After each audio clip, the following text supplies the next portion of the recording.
그 얘기를 듣고는 바로 그 집을 뺏어버립니다. 쫓아내버리고 거기다가 자기의 궁전을 짓는 겁니다.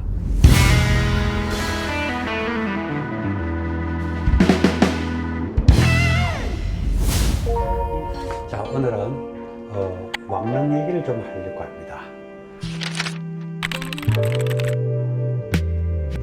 지금 그 왕릉은 그 유네스코 문화유산에 다 등재가 되어 있죠. 우리나라는 조선 왕릉이 18군데 흩어질 때 다 전부 다 합쳐서 40기입니다. 40군데가 18군데 합쳐서 그 유네스코 문화유산에 있습니다. 근데 좀 전에 어떤 문제가 생겼죠. 한 몇 달 전에. 바로 그게 뭐냐면 경기도 김포시 풍무동에 있는 장릉이라는 겁니다. 근데 그 장릉이 있는데 그 장릉에서 앞을 가로막았다. 그 검단 신도시라는 걸 짓는데 신도시 아파트가 그냥 높이 있어가지고 앞을 가로막았다. 이렇게 해가지고 이제 문제가 되고 지금 소송도 붙고 그다음에 그게 아파트 입주자 문제하고 막 서로 엇갈려가지고 굉장히 골치 아픈 그런 문제가 되고 있습니다. 그런데 여기서 이제 우리가 하나를 알아야 되는 것이 뭐냐면은 이 문화유산 또 중요한 것이지만 사실은 왕릉을 지을 때 가장 중요한 것은 그 능도 있고 여러 가지 있지만 사실 시선의 축입니다. 이제 풍수지리를 이용한 건데 사실은 유네스코 문화유산에서도요 그 보편적 가치라 그럽니다. 그게 뭐냐면은 탁월한 보편적 가치 그게 있어야 그걸 그 문화유산으로 지정을 해주는데요. 그게 Outstanding Universal Value라 이래가지고 OUV라고 합니다. OUV라고 하는데 그거 보면 바로 그 첫 마디에 나와 있습니다. 풍수적인 원리. 그에 대해서 굉장히 가치를 두는 거예요. 왕릉에서는 그 앞에 그걸 안산이라고 합니다. 앞에 보이는 안산. 그리고 그 뒤에 저 멀리 있는 산을 조산이라고 하는데요. 바로 김포에서 나온 그 문제는 뭐냐? 바로 그 장릉에서 바로 보이는 데가 계양산이 바로 보여야 되는 겁니다. 인천의 그 계양산이 바로 안산이자 조산이 되는데 그거 바로 보여야 되는데 그 길을 바로 막았다는 겁니다. 그 고층 아파트가 거기서 문제가 되는 겁니다. 그럼 거기 김포의 그 장릉 바로 문제가 된 장릉에 도대체 누굴 묻은 곳인가? 바로 정은군이라는 사람입니다. 정은군이 누구냐? 바로 여러분 인조반정 아시죠? 인조반정이 났을 때 인조의 아버지입니다. 조선 14대 그 선조 임금의 5째 아들입니다. 근데 이상하게 조선시대 선조 대왕의 아들들에서 좀 망나니들이 좀 많았습니다. 광해군은 그것도 잘했죠. 근데 바로 광해군의 형인 임해군이라든지 그다음에 6째 순화군이라든지 전부 다 서사들입니다. 여기 보면은 나중에 영창배구만이 적자죠. 나중에 얻게 되는.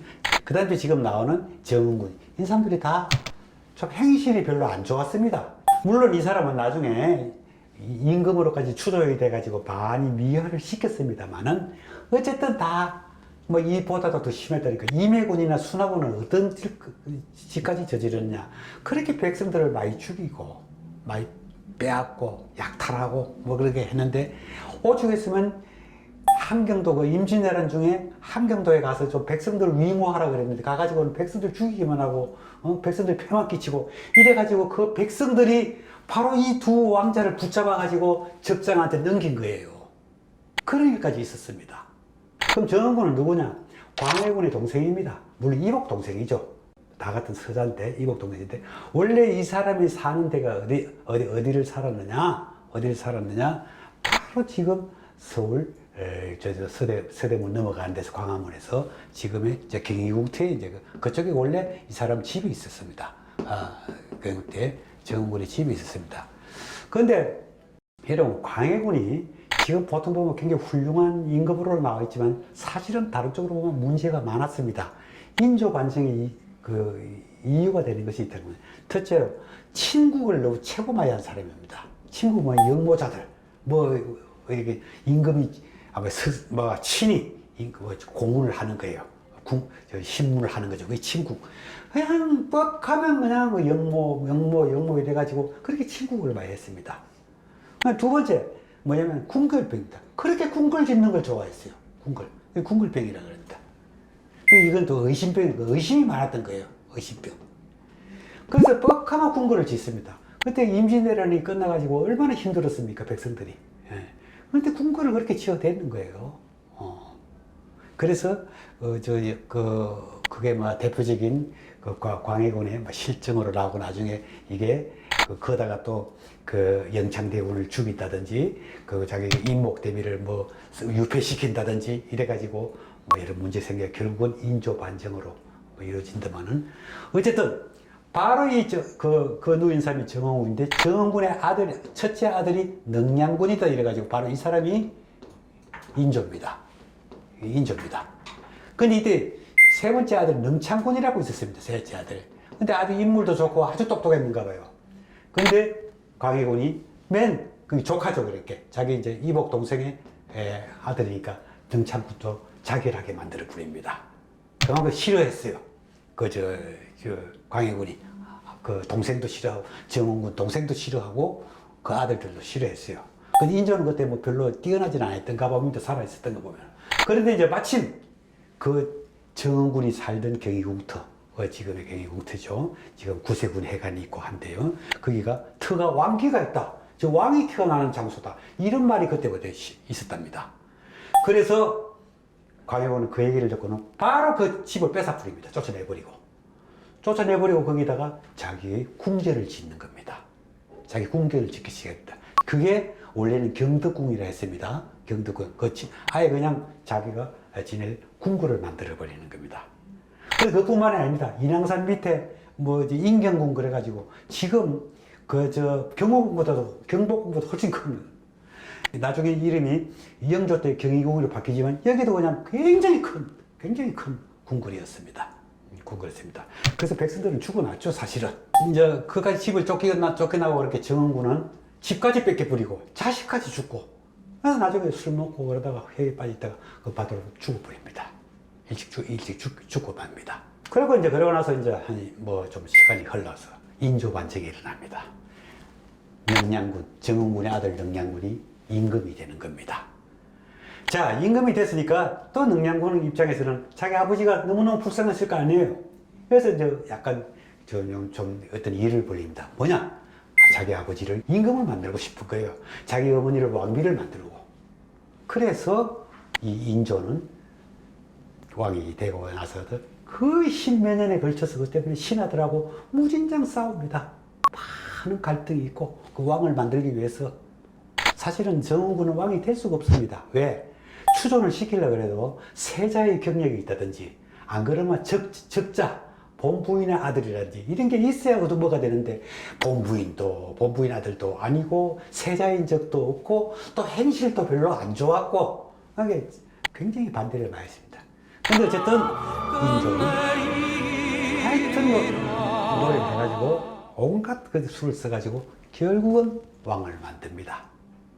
추조를 시킵니다.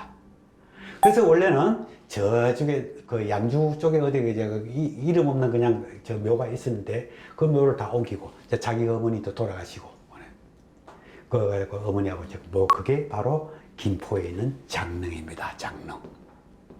바로 그게 요새 문제가 되는 그 능입니다. 또 하나의 정릉이 뭐냐면은 정말로 보니까 광해군이 그 왕기가 있다 해서 그 집을 동생이 집을 빼앗고 궁궐을 만들었잖아요. 정말 그거 진짜 그 왕이 된 겁니다. 인조가 왕이 된 거예요. 그래서 정확한 예언이죠. 근데 문제는 또 뭐냐, 또 재밌는 뭐냐면 사실은 조선이 쭉 내려오다가 바로 인조 이후에 고종까지가 전부 다 모두 능량군의 핏줄입니다. 직계 핏줄입니다. 그게 바로 정원군의 직계 핏줄인 거예요. 고종 때까지가. 끝까지. 그 조선의 후반기는 전부 인조의 핏줄, 정원군의 핏줄이 다 왕이 되는 겁니다. 순종 때, 고종 순종까지. 그게 바로 경희국이 되는 겁니다. 그래서 영조 때 이제 경희국은 고쳤는데 경복궁만 하더라도 임진왜란때 부서져가지고 놔뒀어요. 그래서 창덕궁하고 창경궁, 그게 동쪽에 있다가 동궁, 그 다음에 경희궁을 갖다가 서쪽에 있다가 서궁, 여기서 임금들이 많이 여기서 있었습니다. 이제 경희궁태. 그리고 지금은 너무너무나 쪼그라들었지만 굉장히 컸습니다. 바로 그 위치가. 나중에 이제 대원군 때 경복궁을 중건을 하잖아요. 경복궁 때 중건을 하면서 그 경희궁의 모든 걸 다 뜯어서 갑니다. 많이 그쪽으로 중건한다고 많이 흩어졌어요. 그래가지고 이게 많이 흩어졌습니다. 그리고 일제강점기가 되니까 일제강점기 때 들어오면서 이 일본 사람들이 일본인들이 바로 여기에 일본인들을 위한 학교를 만드는 겁니다. 그게 바로 경성중학교입니다. 그래서 그 경희궁터 안에 경성중학교를 만들어 버려요. 근데 그게 나중에 이제 광복되고 나서 해방이 되고 나서 서울고등학교로 바뀝니다. 그게 이제 서울고등학교 자리가 이제 옛날에 있었고 그러다 보니까 경희궁이라는 것은 정말 유명무실해져 가는 겁니다. 물론 요즘 들어와서 경희궁을 새로 또 이렇게 복구도 하고 많이 했습니다. 근데 그 당시에 경희궁에요, 그 이제 정전이 지금 동국대학교의 정각원이라는 절이 돼 있습니다. 그래도 뭐 하여튼 여러 가지로 많이 흩어져서 있습니다. 자, 근데 이제 하나 이제 재미있는 사실은, 근데 여러분 혹시 경희대학교 아시죠? 경희대학교 설립자가 누굽니까? 경희대학교 설립자가 조영식 박사입니다. 그때 광복 그 이후에 조영식 박사가 바로 서울고등학교 체육교사를 했었습니다. 예. 그러다가 체육교사를 하다가 나중에 서울대학교로 편입을 하고 그렇습니다. 근데 이제 그 조영식 박사가 나중에 신흥초급대학이라는 걸 인수를 받습니다. 그걸 이제 그래서 받아가지고 4년대 대학을 만들면서 이름을 짓는데 그걸 바로 경희대학교라고 이름을 짓는 겁니다. 그 경희가 바로 여기 경희궁이라는 바로 그런 뜻입니다. 경희궁의 역사를 알아봤는데요. 바로 우리가 지금 그 문화유산 보존, 문화재 보존하고 관련돼 가지고 바로 지금 경기도 김포 풍무동에서 문제가 된 장릉이라는 것이 그런 역사를 가지고 있고 또 그거는 원래가 어디입니까? 광화문에 있는 그 경희궁터하고 이렇게 연관을 맺어지게 되는 겁니다.